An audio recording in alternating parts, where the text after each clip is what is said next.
It is easier to fool people than to convince them that they have been fooled. That was Mark Twain who said that, and I thought that that would be the perfect introduction to this video I want to do today, the first part of a two-part mini-series about how to bring down this tyranny. And this first part is all to do with ego.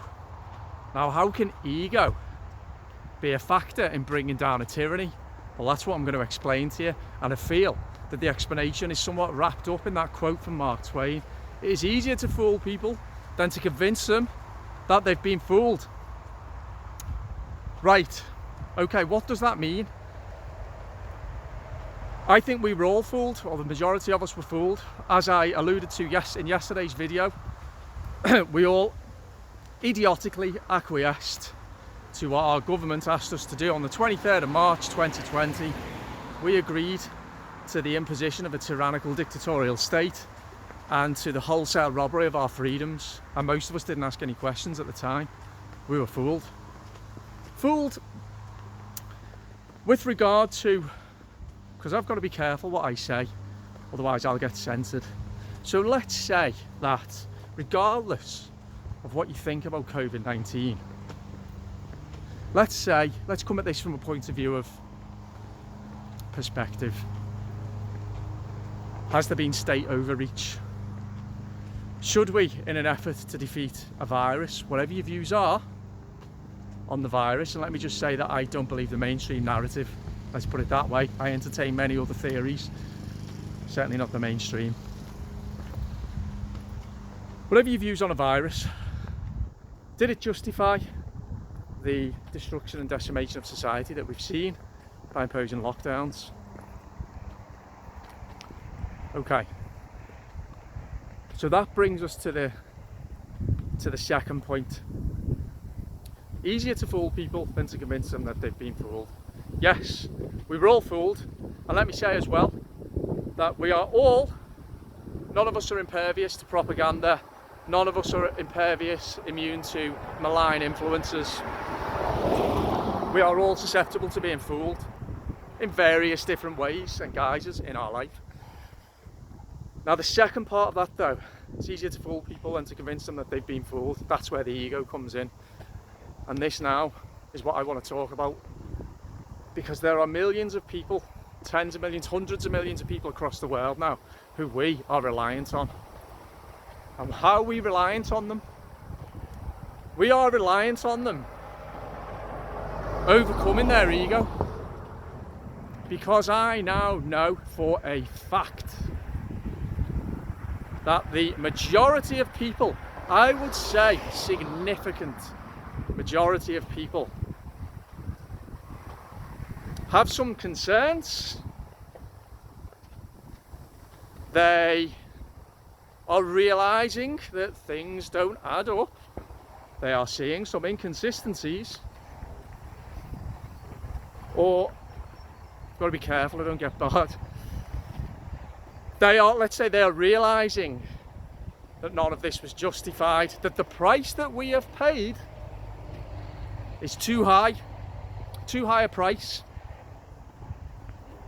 that the cure has indeed been worse than the disease, whatever you think about the disease. So to bring down a tyranny, I remarked yesterday, there are two main aspects. One is out of our control, which is what I'm talking about today. The other is completely in our control, which is what tomorrow's video is going to be about. Now, ego. The hardest thing, not the hardest thing in life, one of the most difficult things, because of our egos, is to admit when you were fooled, is to admit when you were wrong. For me, the greatest sign, the greatest indicator of intelligence is the ability to change your mind, particularly with the gravity of a situation. So if you're changing your mind on something pretty trivial, not particularly difficult, if you're changing your mind on the biggest social kind of threat that we have faced, democratic threat that we have faced, and threat to our freedoms that we have faced in generations. To change your mind with regard to that, a whole different thing altogether. And I just want to briefly touch on intelligence as well. I feel that in the West, I know definitely in my country, in the UK, intelligence is associated in many circles with job titles, with qualifications, with letters after people's names, with rank and status and role, with family even. Oh, he's from a family of lawyers. Oh, he's from a family of doctors. Yeah, and true intelligence is being able to be open-minded, talk to people that you vehemently disagree with without ripping their throat out, challenging your own beliefs, being spiritually attuned, or attempting to be spiritually attuned, which is emotional intelligence. But as I say, the greatest sign of intelligence, above all else, ability to change your mind. Because not only does that mean that you have the capability to process information in varying different ways, and to take a step back and objectively look at that information again and see whether you come to a different conclusion, or look at different sources of information. Not only that, so logically, intelligence based on logic. Not only that, but even more importantly, emotional intelligence. Being able to overcome your ego and say, right, I think I was fooled. I think I got that wrong. It's really simple, actually, to say, got that wrong. Really simple. But people find it incredibly difficult. And that's part of the human condition, because we are very ego driven in the West. To be human is to be egotistical, actually. But I feel that in the West, the way our societies have evolved, our priorities as individuals within that society, the fact that we've become disconnected from our spiritual essence, I feel that we are exceptionally ego driven in the West, and we have been. That's starting to change now amongst many people. But because of that, it's hard. It's hard for many people to open themselves up to the world, to admit that they're vulnerable, to admit that they don't know anything, and most of all, to admit, I was fooled. And what a position for the world to be in now, where those of us who have already admitted I was fooled. You might want to check a video I did way back last summer called The Crucial Importance of Changing Your Mind. I'll put a link to it in the description. Have a look at that as well, because millions, tens of millions, hundreds of millions of us across the world, we've changed our mind. We've realised we've been had. We've seen through the veneer. We've torn the mask off. Literally and metaphorically. I've never worn a mask. Exempt. But we've done all those things. We have acknowledged the ugly, brutal truth instead of living in this fantasy land and believing a beautiful lie. So we've done it. Okay, why not? Why not the others? Why can't they outwardly express, I was wrong, I've been had, I was fooled? Now, of course, I'm talking here about the people who indeed do realise that, because there are some who have a different opinion and believe this is all justified. Although I would add, I still haven't seen any evidence of their opinion being their own. And I mean that. I've still not heard one logical argument from a social, a health, or a moral perspective why any of this was justified, and I mean not one reason whatsoever.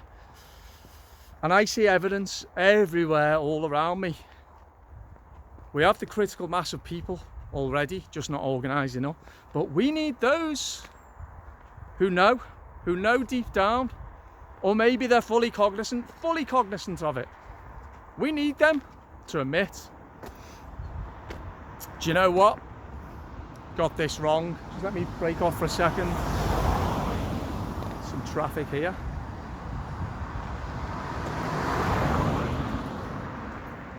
And the word story comes to mind. Story, identity, religion almost. Let's use the word story, because the story of the last 18 months has been incredible, hasn't it? We've all seen this major upheaval, this major turmoil in our lives. Personally, I feel very psychologically strong. I have bumps where I have dips, but I do feel psychologically strong. I feel I've gone through the process. The grief process of acknowledging the loss, the shock, seeking help. I know I feel I'm at the front of it. I'm ready. But the story for many other people has been, well, and again, I'm not expressing any opinion here for the benefit of YouTube. I'm not expressing any opinion. I'm not contradicting anything to do with masks or lockdown or vaccines or anything like that. But what I'm saying is that millions and millions of people, this has been their story.